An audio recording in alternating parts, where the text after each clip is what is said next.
ang nag-deliver papunta sa bahay nila Pangulong Bongbong Marcos at Speaker Martin Romualdez mag-insert o magpasok ng 100 billion worth of projects sa BICAM.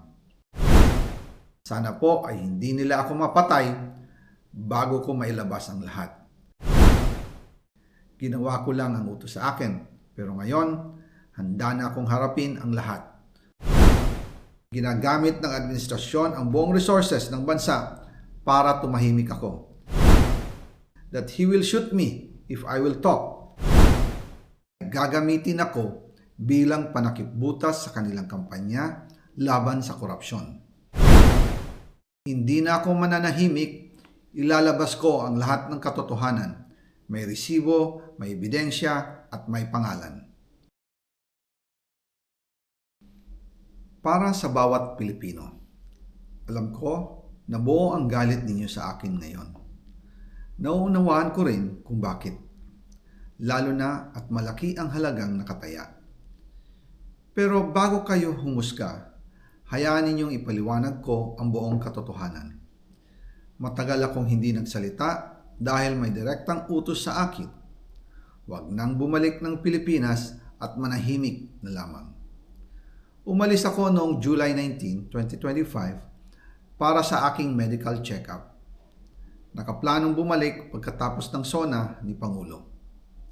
Pero habang papauwi na ako, tinawagan ako ni dating Speaker Martin Romualdez at sinabihan, "Stay out of the country. You will be well taken care of as instructed by the President." Noon naniniwala pa ako sa kanila, kaya't hindi ako bumalik. Tumikom ang aking bibig, sumunod ako, pero ang hindi ko alam, ang ibig pala nilang sabihin sa aalagaan ka namin ay gagamitin ako bilang panakipbutas sa kanilang kampanya laban sa korupsyon. Ginawa nila akong poster boy ng kanilang sariling kasinungalingan. Ngayon, hindi na ako mananahimik, ilalabas ko ang lahat ng katotohanan. May resibo, may ebidensya, at may pangalan. Nagsimula ito nung tumawag si Sekmina Pangandaman sa akin nung nag-umpisa ang BICAM process last year, 2024. Ang sabi niya, katatapos lang ng meeting nila ni Pangulo at may instructions na mag-insert o magpasok ng 100 billion worth of projects sa BICAM. At sinabi pa ni Sekmina, you can confirm with Yusek Adrian Bersamin dahil magkasama sila sa meeting ni Pangulong BBM noong araw na yon.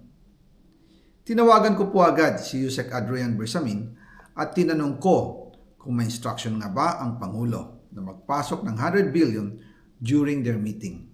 Ang sabi niya ay totoo nga po. Right after our conversation, tinawagan ko po si dating Speaker Martin Romualdez at nireport ko ang instructions ng Presidente to insert the 100 billion projects. At sinabi niya sa akin, what the President wants, he gets.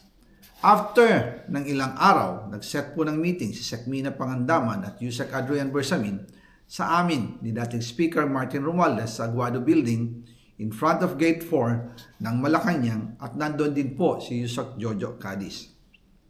During the meeting, binigay po ni Yusek Adrian Bersamin ang listahan na worth 100 billion. Tinanong ko po si Yusek Adrian kung saan galing ang listahan. Ang sagot niya, galing kay PBBM mismo at binigay niya ito mula sa brown leather bag. Nung sinabi po ni Yusek Adrian Bersamin yung brown leather bag, naalala ko noong nasa Singapore kami right after the elections of May 2022 sa Hilton Hotel, kami ni dating Speaker Martin and PBBM habang pauwi at pabalik ng Pilipinas, hinabol ng PSG ang brown leather bag at ang sabi ni PBBM, maiwan na lahat, wag lang ang brown leather bag. Kaya naniwala ako na utos talaga ito ng Pangulo.